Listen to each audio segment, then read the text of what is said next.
نباشد خدمت همه دوستان و همراهان پیج PC موبایل ادیوکیشن.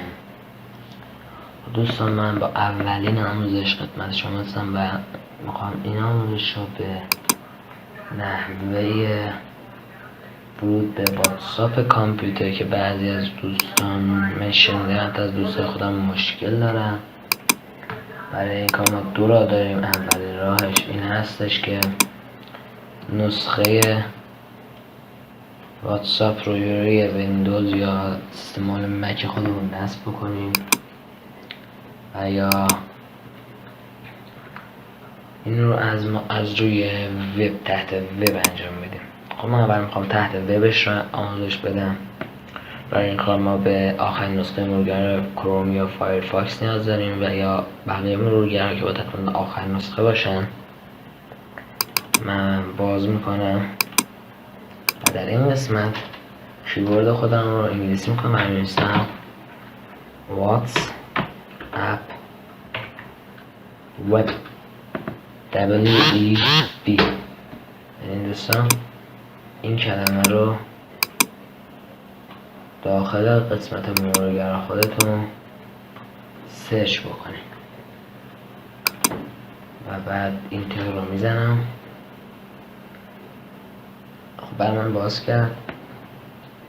الان در این قسمت اولین گزینه که برای من نشون میده اینجا را انتخاب میکنه. خب برای من در حال بارگذاری هست.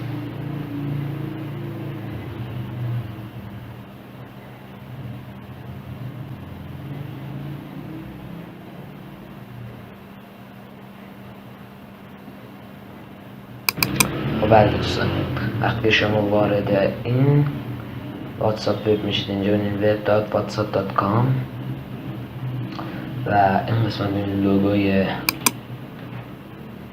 واتساپ رو باید مشاهده بکنیم و این قسمت هم که توضیحاتیه که نوشته هستش. دوستان میگه to use WhatsApp on your computer open WhatsApp on your phone. میگه در این قسمت میگه واتساپ خودتون رو در گوشی باز بکنید. در این قسمت در منو قسمت واتساپ وب رو انتخاب بکنید. من از قبل برای همین کار ابتدا وارد واتساپ خودمون میشیم در گوشی، قبلش با حساب خودمون در اون وارد بشیم و یک سه نقطه رو در این گوشه سمت راست در گوشه های انگلیسی و در گوشه سمت چپ در گوشه فارسی هستش انتخاب میکنیم. یک گزینه رو واتساپ وب که همین در گوشه هایی که به زبان انگلیسی هست به این شکل تایپ شده. من بنویسم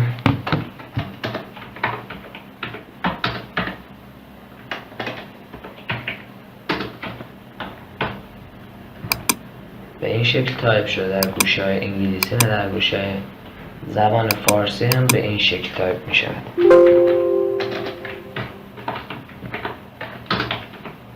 در گوشه های زبان فارسی هم به این شکل تایپ می شود. واتساپ وب رو انتخاب بکنیم و یک اسکنر رو برای ما بالا میاره. ما این اسکنر خودمون رو باید در این قسمت قرار بدیم و ما کدش این قسمت میگیریم و این کد رو اسکن میکنیم.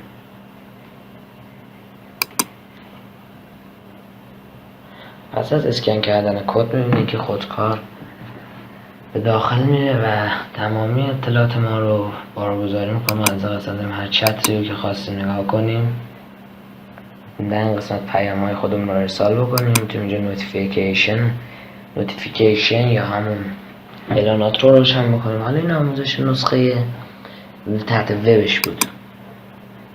برای نسخه همون نصب شده است EXE ابتدا وارد همون نرم افزار میشیم.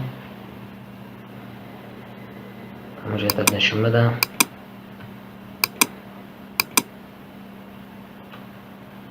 با دو بار کلیک کردم برنامه باز میشه و همون صفحه قبلی Open WhatsApp to your phone tab menu or setting and select WhatsApp web. Point your phone to this screen to capture the code. میگم ما هم کار مجدد رو قبلی که تو وب تحت وب بود انجام میدیم و در این قسمت من کد رو مجدد وقتی که اسکن میکنم برای من اطلاعات گوشیم بارگذاری میشه و هر وقت بخواستیم من برای آموزش خروج شدن از این حساب های کامپیوتر خودمونم میذارم بعد این ویدیو و در آخر این ویدیو میگم که سلامت، تندرست و خوشحال باشین هر جای وطن عزیزمون. ازتون خواهش میکنم که زیر این پست رو لایک و کامنت بذارین و پیج ما رو فالو کنین و من با انرژی بیشتر برای شما ویدیوهای بیشتری رو ضبط بکنم تا بتونم تا جایی مشکل شما رفع بکنم.